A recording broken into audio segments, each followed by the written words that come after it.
Bumerang.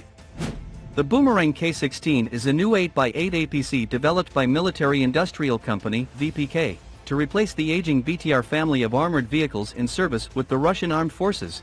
It was unveiled for the first time to the public during the rehearsals of the 2015 Moscow Victory Day parade.